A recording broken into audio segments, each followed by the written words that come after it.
I promise you today, when we're muting mics, there's no basketball talk happening because we don't know what's going on either. We have an idea, like a kind of idea. It's out of control, man. It's out of control. Like the reporting last night, it's all kind of surrounding the same thing, and that's where I don't think anything here has been implicitly like wrong. I think the Kings very much are trying to lure Jonathan Kuminga away from the Warriors by way of, or lure the Warriors to trade them Jonathan Kuminga with a starting offer of like Devin Carter, Dario Saric, and a couple of seconds. Like, can we get that out there, or protected first, or whatever it is? Yeah. Like, is that gonna? I have no doubt that that's been discussed on some level. But I also, then you see like from Anthony Slater, like there's nothing close with Kuminga, and there's no deal happening. It's just, there's definitely conversations happening. There's definitely this Kings, Pistons, Warriors, maybe other teams, sign and trade being bandied about and discussed and kicked around. But the parameters of that, the teams involved, the players involved, I don't know. I got nothing. Okay, so look, everybody in Sacramento had it last night, had the exact same information. Yep. That the Kings are, it's part of a big 3-team deal. The Kings are trading Malik Monk to the Detroit Pistons. Dennis Schroeder's coming to Sacramento. It's part of that deal. Dario Saric and Devin Carter, and it kept changing. It's either 2 second-round picks or a protected first-round pick going to the Warriors for Jonathan Kuminga. We don't know the dollar total that Kuminga is going to sign for. It just kept playing out. Like, I've never seen a story that everyone in Sacramento has and people in Detroit have. But no one in the Bay Area has at all. It is circulating everywhere. I'm getting hit by every single reporter I know going, oh my gosh, are you hearing this? And it's like, yeah, we're all hearing the same exact thing. Right. Which is kind of a problem. Okay, so yeah, it's a problem because we always worry about leaks, right? Yeah. This is not a leak. This is like a full-blown pipe burst and the entire Golden One Center is flooding. Like, it's out of control. What is happening? I don't know. And so it's just like extremely difficult. That's why I'm not out there putting the trade out there, because it's like, there's a rule that when I worked retail, there's a rule that I always live by, and I taught my cashiers. The customer's always right. Never. Oh, okay, got it. If they tell you a story, it's a story. Straight up. And they would look at me like, what do you mean? Like, if some customer walks up and starts giving you some big giant story, there's probably a reason why they're telling you a story, and they're probably lying, and there's probably something nefarious about what's happening. Yeah. So like when you have someone come in and try to return 2 $400 tents from the other Copelands in San Francisco, and you take back that and you give them the money, and they sit there and they tell you this elaborate story about how they work for a nonprofit and how their camping trip got canceled the last second, this big dramatic story. And then they walk out the door and you go open up the tents, and all that's left is the poles in the bag and the rain cover, and they just stole a $400 and something tent from you. Right. It's always a story. Right. And so like in this situation, like, man, I got my spidey senses are tingling, man.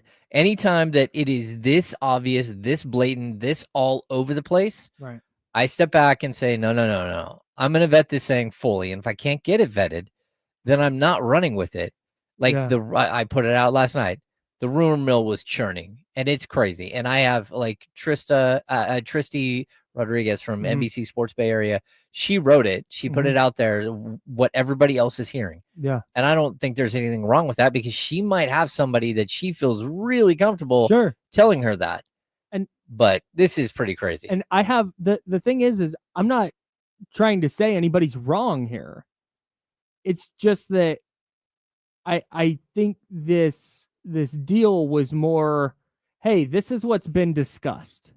Not, hey, we're on the, and I don't think anybody reported this, but this wasn't a, hey, this is happening. The Kings and Pistons and Warriors are going to do this trade. It's at the finish line. They're just working out minor details. Like, that's not what it was. Just, hey, here's a thing that's being discussed. And it's interesting because the Dennis Schroeder deal, when it came in at 3 years and $45 million, the antenna went up for 3 years is the required length of a deal for a sign and trade. Yes. And then there was the Malik Monk sign and trade aspect of it. And then we didn't hear anything really more than that. And now all of a sudden it's back to a sign and trade, which is an interesting aspect of this, whether it involves Jonathan Kuminga or not. And I want to go there for a moment if we can. I want to remove the Jonathan Kuminga piece of this because it seems like whether Kuminga is involved or not, this is going to be a sign and trade, at least between the Pistons and the Kings. Well, the Kings are they're hoping that it will be a sign and trade, like, because it just helps you in a bunch of different ways. Sure. Right. So if you do a sign and trade, number one, it drops your payroll way back down to like 163, 165 million. Okay. Right. And the luxury tax is at 188, but it also costs you Malik Monk to do that. Right. So that's where the sign and trade comes in. You would actually save money by shipping Malik Monk out for Dennis Schroeder. Okay. So that would be, if there was, just to pause you real quick. So if there was a straight across Monk for Schroeder sign and trade. Yep. The Kings are saving money. That would be their motivation to do that. Well, I mean, their motivation is to get a starting point guard. Well, no. I know, but at this point, yes. Versus sign him outright. Yep. Or send Malik Monk out in the sign and trade. Yeah. Because I think there are people out there who are going to go, why wouldn't you just sign him and then also keep Malik Monk? You have a glut of players at that position, and B, you're saving money. Yes. And what's intriguing there is you said it gets them down to about 164. Yeah, it gets them down to like 164, 165 million. Which gives them 24 million under the luxury tax. To go out and do some more damage. To go, perhaps, sign Jonathan Kuminga, restricted free agent, to a 16, 18, $20 million offer. Well, no, because they don't have, there's a difference between money before the luxury tax and being under the salary cap. Oh, God. Okay. They're over the salary cap, which is 155 million. So they can't go out and sign an offer sheet to Kuminga.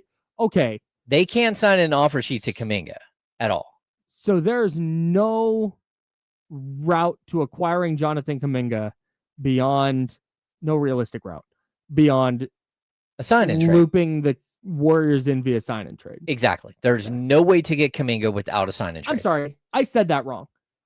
I let me rewind to the Monk aspect of this. Yes. This is where I was trying to go with it. You trade Malik Monk. Yep. And now that opens the door for Jonathan Kuminga signs that $18 million a year deal with the Warriors. You acquire him now via trade, and now you have the room to do so. Yes. There it is. Okay. Exactly. So I knew there was something there. If not, we start adding things up. If they just sign Schroeder, and again, that will push them up to, I think I had it at 183, but then we have to add in a couple of $2.5 million bonus, potential bonuses. I think, at least it's Sabonis potential bonus, right? The Sabonis bonus. Interesting. The potential Sabonis bonus. Yes. Yeah. All right. So that $2.5 million counts against your luxury tax. So now we're at like 185. And you got to remember, the luxury tax is they're not going over the luxury tax. At least they haven't yet. So it's at 188 million. Then they go out and they sign Drew Eubanks. You're there. You're done. You're completely finished. Like, without waiving somebody, without going out and clearing, you're not. If the Kings aren't going above the luxury tax, then they're capped right there. And even if they do, the first apron's at like 96 million. You would only have like an additional 8 million to go above before you hit the apron, and then you start getting all kinds of penalties. Right. So now, if you trade Monk, you all of a sudden have this gigantic swath of movement between where you're at in salary and where the luxury tax is, right? So, but you're over the cap, but you're under the luxury tax. Yeah. And this is that area we kept talking about. The Kings are going to have to play in this area, which it's a lot of money. It's basically $33 million between the salary cap at 150 and the luxury tax at 188. Mhm. So there's a lot of wiggle room that you can do. Sure. But inside of that, that's where you use your mid-level exception. Yeah. It's where you use your biannual exception. It's where you use a $16.8 million trade exception from Kevin Huerter. Mhm. And so you can start stacking up salaries inside of that little area that you're in, right? Mhm. You can even sign league minimum deals. So I think what the Kings plan as of right now, they hope that they are able to move Monk in a sign and trade to bring in Schroeder. And then I think they're going to go right back and revisit the Russell Westbrook signing and try to bring Russell Westbrook in. Now it's possible they can't get Westbrook. It might be too late that, he might go sign back with Denver because Denver is building a monster, Mhm. like whatever. But there's ways in which they can start to bring in players like that. Right. But now we have this Kuminga deal. And again, listen to the Kuminga deal that's out there.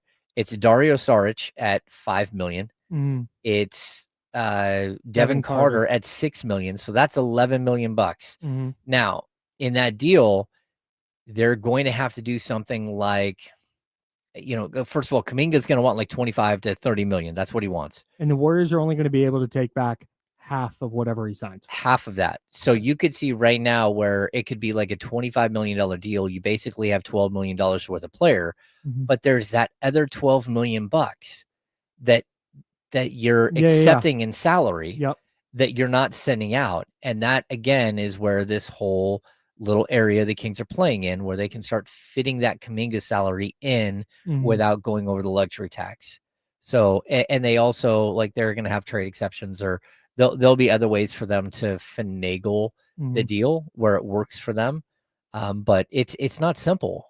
And that's why, like going out and trying to get a Jonathan Kuminga is like, it's one of the more difficult things. But lastly, I'll say, like, I agree with Brian Windhorst. Brian Windhorst said this is the absolute worst restricted free agent moment in the history of the NBA.